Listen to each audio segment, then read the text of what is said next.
for inviting DPCC to be part of today.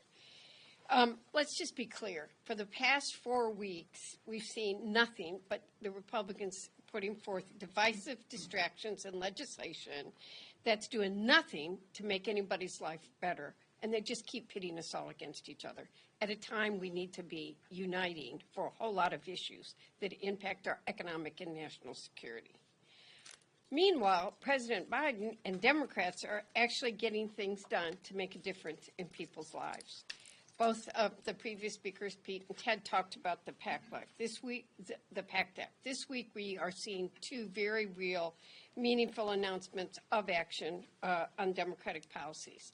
As first is that we passed the number this week of 1 million veterans who had benefited from the PACT Act.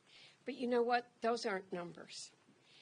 One of the veterans that was responsible for pushing this, who quite frankly, I don't know how long it took to get this through.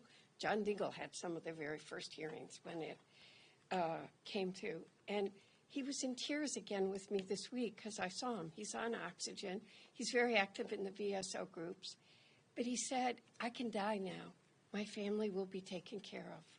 And he introduced me. I had a mayor of Wyandotte that had Agent Orange that just kept begging me to get something done. He died before this was done. These aren't numbers. These are people who have been suffering since the Vietnam War of many of these things. Joe Biden got this done. And second, just this morning, the Biden-Harris administration announced that even more student debt will be canceled, bringing the total debt forgiven under the leadership to $167 billion and helping nearly 5 million families breathe easier. This is making a difference in real people's lives, not trying to divide us, not using messaging bills that aren't going to go anywhere, that just exasperate hate. So as we go home for the Memorial Day working period, I know that my colleagues have dozens of events planned.